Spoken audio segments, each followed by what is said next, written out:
అశ్వ సంవత్సరంలో కైలాస యాత్ర Sri Gayatri tours and travels 8977349696. RRR పై ఐపీఎస్ అధికారి పివి సునీల్ సంచలన కామెంట్ చేశారు.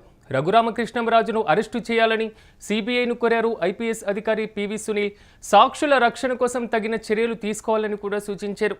సిబిఐ కేసుల్లోని పూర్తిస్థాయిలో సాక్షులను కూడా బెదిరించేటువంటి ప్రమాదం ఉందని కూడా ఆయన పేర్కొన్నారు.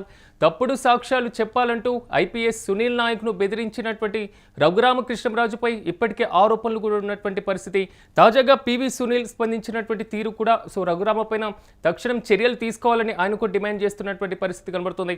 ఇక ఇదే అంశానికి సంబంధించి మరింత సమాచారం మా ప్రతినిధి కిరణ్ అందిస్తారు. కిరణ్, చెప్పండి, డిప్యూటీ స్పీకర్ పై ఇప్పటికే సునీల్ నాయక్ కామెంట్ చేసినటువంటి పరిస్థితి, తాజాగా పివి సునీల్ కామెంట్స్ పరిశీలించిన సిబిఐ సంబంధించినటువంటి కేసుల్లో కూడా సాక్షులను ప్రభావితం చేసే బెదిరించేటువంటి అంశాలకి పాల్పడేటువంటి ఛాన్స్ ఉంది కాబట్టి చర్యలు తీసుకోవాలని కామెంట్స్ వస్తున్నాయి. పూర్తి అప్డేట్స్ ఏంటి?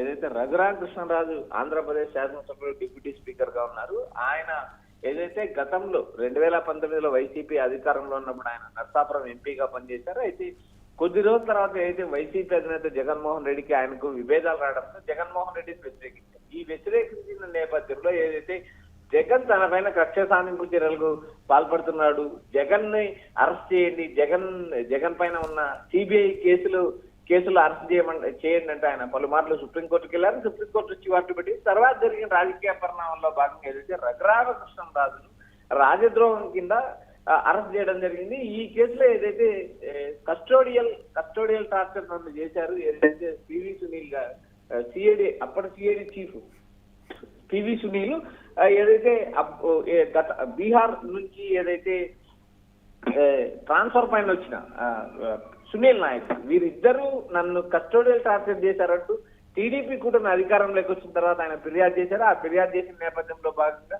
పివి సునీల్ ను సస్పెండ్ చేశారు. మరోపక్క ఏదైతే సునీల్ నాయక్ మాత్రం తాను ఏదైతే బీహార్ కూడా ఏదైతే తన స్వరాష్ట్రానికి ఆయన వెళ్ళిపోవడం జరిగింది. అయితే ట్రాన్స్ఫర్ పైన వెళ్ళిన తర్వాత జరిగిన రాజకీయ పరిణామాల్లో భాగంగా ఏదైతే ఆయన అరెస్ట్ చేయడానికి వెళ్ళారు సునీల్ నాయక్, అక్కడ పాట్నా కోర్టు ట్రాన్సిట్ రిమాండ్ తిరస్కరించింది, ఆయనకు రక్షణ కల్పించింది. మరోపక్క ఏదైతే పివి సునీల్ ఏదైతే సిఐడి చీఫ్ గా పనిచేసిన పివి సునీల్ వర్సెస్ రఘురామకృష్ణరాజు మధ్య మాటలు యుద్ధం జరుగుతుంది. ఈ నేపథ్యంలో భాగంగా రఘురామకృష్ణరాజు సాక్షులను బెదిరిస్తున్నారు.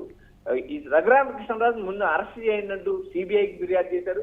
ఇది ఒక సంచలనం అనుకోవాలి ఆంధ్రప్రదేశ్ రాజకీయాల్లో. ఏదైతే ఒక డిప్యూటీ స్పీకర్ పైన నేరుగా సిబిఐకి ఫిర్యాదు చేయడం, గతంలో రఘురామకృష్ణరాజు పైన సిబిఐ కేసులు ఉండడం కూడా, ఏదైతే బ్యాంకుకు రుణాలు ఎగవేసిన కేసులో కూడా సిబిఐ కేసులో రఘురామకృష్ణరాజు నిందితుడిగా ఉన్నాడు.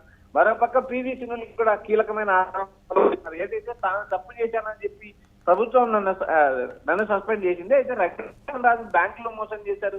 అలాంటి నేపథ్యంలో ఆయన్ను పార్టీ ఎందుకు సస్పెండ్ చేయలేదంటూ ప్రశ్నించారు.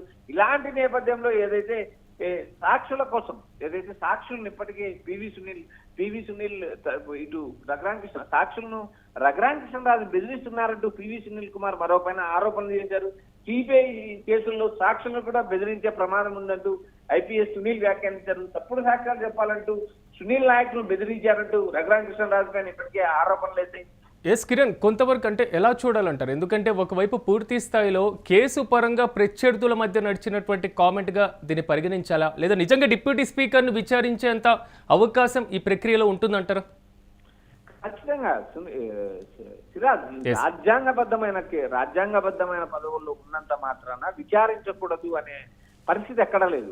ఏదైతే నోటీస్ ఇచ్చి విచారించే అధికారం సిబిఐకి ఉంది. ఎందుకంటే సిబిఐ ఇప్పటికే రఘురామకృష్ణరాజుకు సంబంధించిన కేసుల్లో కూడా ఆయన హైకోర్టుకి వెళ్ళారు, సుప్రీంకోర్టు స్టే కోసంకి వెళ్ళారు, సుప్రీంకోర్టు తిరస్కరించి ఆయన పైన విచారణ జరుగుతుంది.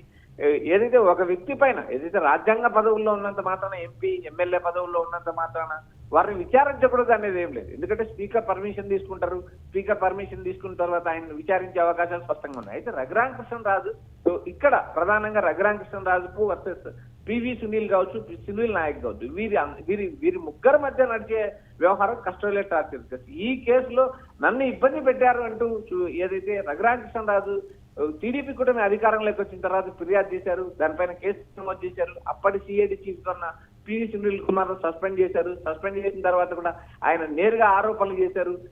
పివి సునీల్ కూడా నేనేమి ఎక్కడా తగ్గాల్సిన అవసరం లేదు, ఎందుకంటే తాను రిటైర్డ్ అయ్యే వరకు కూడా నన్ను గవర్నమెంట్ సస్పెండ్ చేసింది. సో నా జోలికి వస్తే నేనేమి ఊరికే ఉండను, నేను కూడా నేను కూడా చట్టం ప్రకారం ముందుకెళ్తానంటూ నేరుగా రఘురామకృష్ణరాజుకు వార్నింగ్ ఇవ్వడం జరిగింది. మరోపక్క సునీల్ నాయక్ అరెస్టు విషయంలో పాట్నా హైకోర్టు సునీల్ నాయక్ కు రక్షణ కల్పించింది. మరోపక్క సునీల్ నాయక్ కూడా ఏపీ హైకోర్టులో ముందస్తు బెయిల్ పిటిషన్ వేశారు.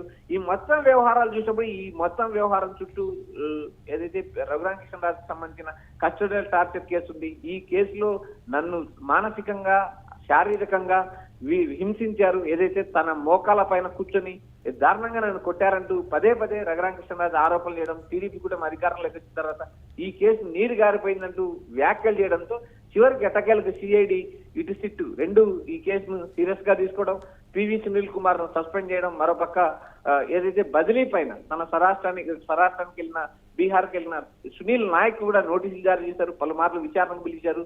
అయితే సునీల్ నాయక్ కూడా ఇందులో సంచలన ఆరోపణలు చేశారు. ఏదైతే తాను ఎస్టీని కాబట్టే నన్ను ఆరోపిస్తున్నారు, నన్ను వేధిస్తున్నారు. ఒకసారి Raghurama Krishna Raju call data record check చేస్తే ఎంతమందిని బెదిరించారనే అంశం బయటకు వస్తుంది. ఫస్ట్ రఘురామకృష్ణరాజు కాల్ డేటా బయటకు తీయండి ఆయన చేసిన వ్యాఖ్యల సంచలనం రేపాయి. మరోపక్క ఏదైతే ఎస్సీ ఎస్టీ కులాలను వేధిస్తున్నారు అనే ఒక ఆరోపణ, ఏదైతే గతంలో వైసీపీలో పనిచేసిన అధికారులు వైసీపీ అధికారులు అంటూ వైసీపీ ఐఏఎస్లు వైసీపీ ఐపీఎస్లు అంటూ పదే పదే టీడీపీ కూటమికి అనుకూలంగా మీడియా కేవలం అధికారులను టార్గెట్ చేసిందంటూ ఇప్పటికే పలు విమర్శలు రేకెత్తిన నేపథ్యంలో ఏదైతే రఘురామకృష్ణరాజు వ్యవహారంలో నేరుగా పివి సునీల్ ఏదైతే రఘురామకృష్ణరాజును అరెస్ట్ చేయాలి, రఘురామకృష్ణరాజు పైన విచారణ జరపాలి, రఘురామకృష్ణరాజు సిబిఐ కేసుల్లో ఉన్న వారిని బెదిరిస్తున్నారని చేసిన ఆరోపణలు ఇప్పుడు ఆంధ్రప్రదేశ్ రాజకీయాల్లో సంచలనం రేపాయి. Chirag. Right Kiran, thank you. త్రిబులార్పై ఐపీఎస్ అధికారి పివి సునీల్ సంచలన కామెంట్ చేసినటువంటి పరిస్థితి కనబడుతుంది. రఘురామకృష్ణరాజును అరెస్టు చేయాలని సిబిఐను కోరారు పివి సునీల్. అయితే సాక్షుల రక్షణ కోసం తగిన చర్యలు తీసుకోవాలని కూడా ఆయన కోరడం జరిగింది. సిబిఐ కేసులోని సాక్షులను కూడా బెదిరించేటువంటి ప్రమాదం ఉందంటున్నారు ఐపీఎస్ సునీల్. అయితే తప్పుడు సాక్ష్యాలు చెప్పాలంటూ ఐపీఎస్ సునీల్ నాయక్ ఇప్పటికే పూర్తి స్థాయిలో రఘురామ పైన ఫైర్ అవుతున్నటువంటి పరిస్థితి. సో రఘురామ నన్ను బెదిరించారు, తప్పుడు సాక్ష్యం అని చెప్పమని అనేది మాత్రం సునీల్ నాయక్ చేసినటువంటి కామెంట్స్. ఇప్పటికే ఆయన బెయిల్ పిటిషన్ దాఖలు చేసుకోవడం జరిగింది. అదేవిధంగా బీహార్ నుంచి ఇక్కడికి తీసుకొచ్చేటువంటి ప్రయత్నంలో భాగంగా కొంతవరకు ఏపీ పోలీసులకు బీహార్ హైకోర్టు నుంచి అక్షింతలు పడినటువంటి నేపథ్యం. సో తాజాగా పివి సునీల్ కామెంట్స్ మొత్తం చూసుకున్న తర్వాత త్రిబుల్ ఆర్ కేసు వ్యవహారం మాత్రం రోజుకో మలుపు తిరుగుతున్నటువంటి పరిస్థితి చాలా స్పష్టంగా కనబడుతుంది.